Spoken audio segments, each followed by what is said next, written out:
So, L.A. Reid was sued by a former music executive for sexual assault.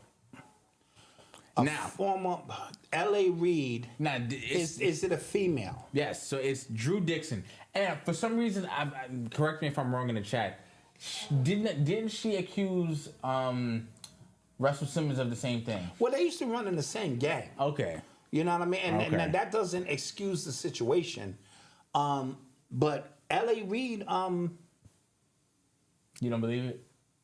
let's just say, certain things I don't drink. I don't drink Gatorade. Huh? He's creative. It's in the name, gay. I don't drink Gatorade. That's all I'm gonna say. All right, because it's in the name, gay. Yeah, hey. No, but I think he's creative. Yeah, he's. Family Guy had a funny bit about it, and it was like Italians when they describing somebody gay, it's always everything. He's like, he's left-handed. He's he's creative. He's essential. Essential. He's exotic. He has. Man. So this is what the article says. This is according to Reuters. L.A. Reid, the music executive known for developing superstars like Mariah Carey, Pink, TLC, was sued Wednesday by a former music executive who accused him of sexually assaulting her more than 2 decades ago. Drew Dixon said that Reid derailed her promising music career in the industry after he became the chief executive, the Arista Music Records. Arista. I can't read. Yeah, that's Clive Davis's label. Got it.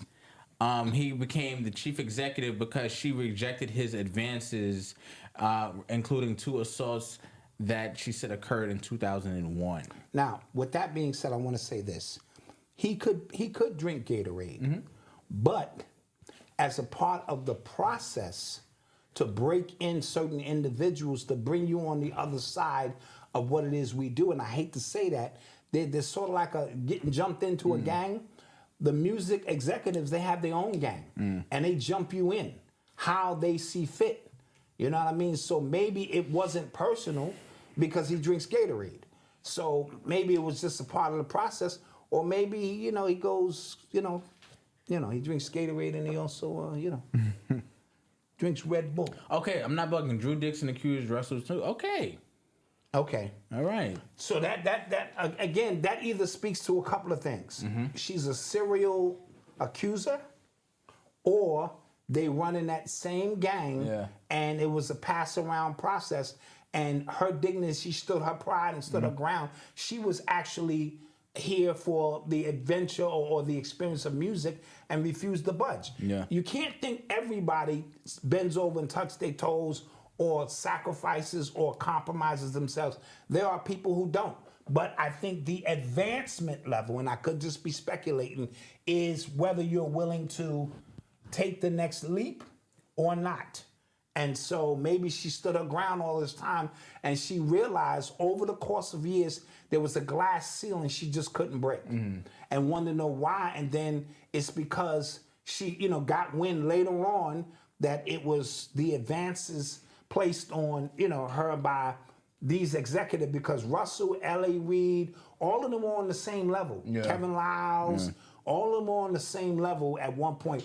Diddy. You know what I'm saying? And so they became the gatekeepers before you can advance on higher and higher levels.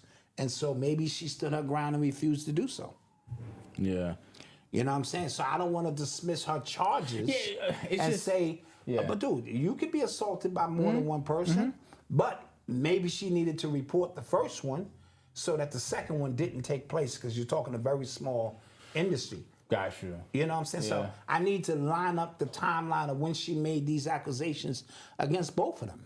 But then in 20 years, how does she have, again, I never understand these cases. How do you prove that? Yeah, no, it becomes tough. It becomes tough. It really does. Yeah, he was married to Pebbles, but what does that mean? Who Pebbles? Who that? Recording artist Pebbles.